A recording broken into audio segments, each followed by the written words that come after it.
Bonjour Facebook. 2 points.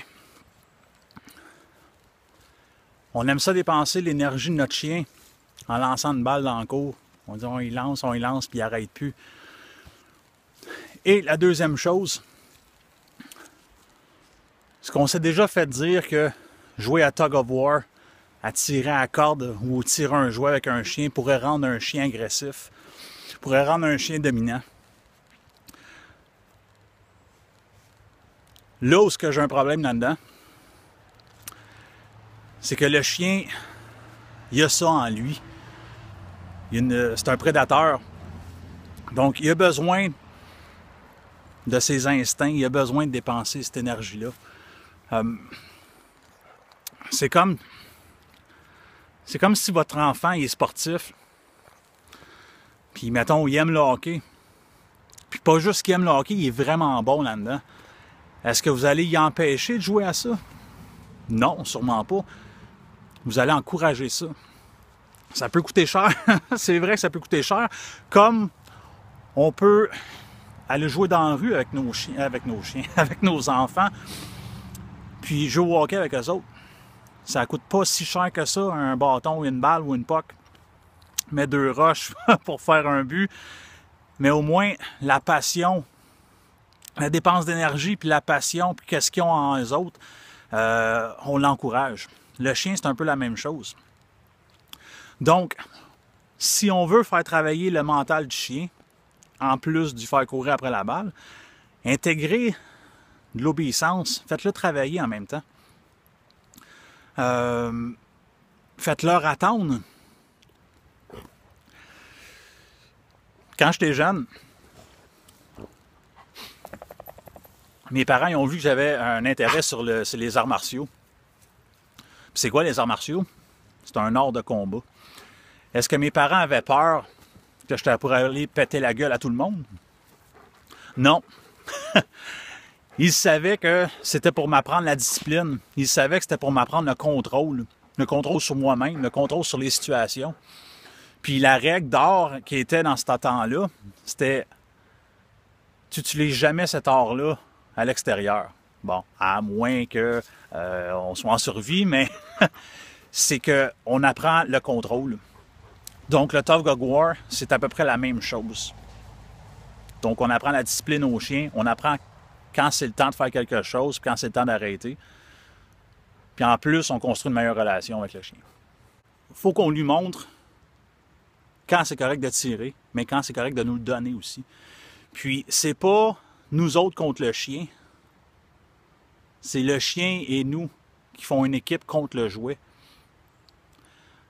Donc, de temps en temps, on le laisse gagner pour garder cette motivation-là, mais tout dépendant du chien. Il y a des chiens qui veulent toujours gagner, donc c'est sûr qu'à un moment donné, il faut qu'on lui montre comment nous donner aussi.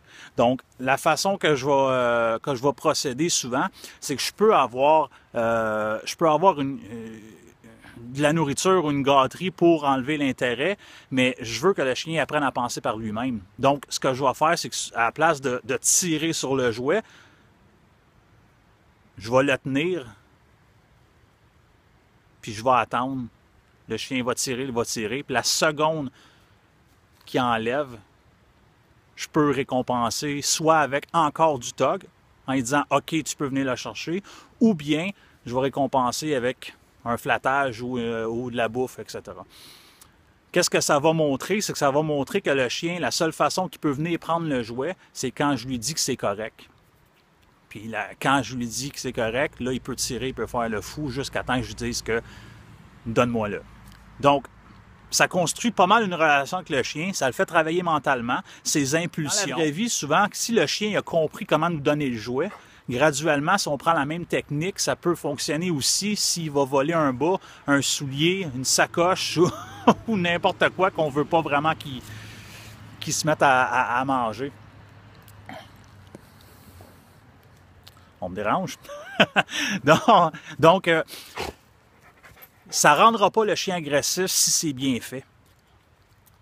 Puis je pense que chaque chien a cet instinct-là. Il y a des chiens qui n'aiment pas ça, ça se peut. Il y a des chiens qui aiment mieux aller chercher quelque chose. Tu sais, il y a certaines races de chiens qui sont spécifiques à ça, comme le Golden Retriever.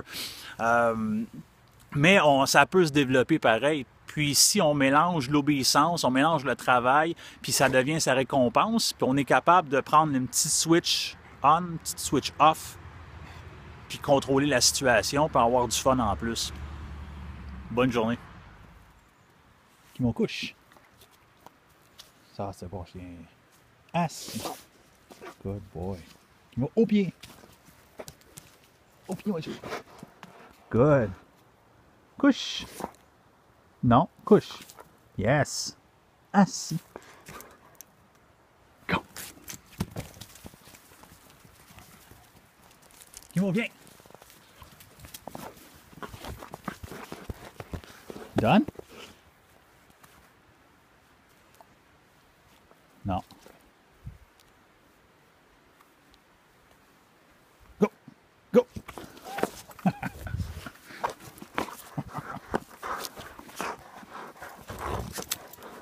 Done? Non, done. Good. Hey, hey. Assis. Bon chien.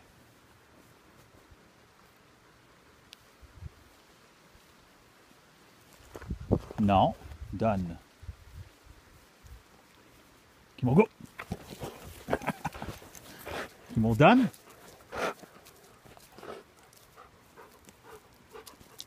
Non. Go. Yes, sir. Go boy.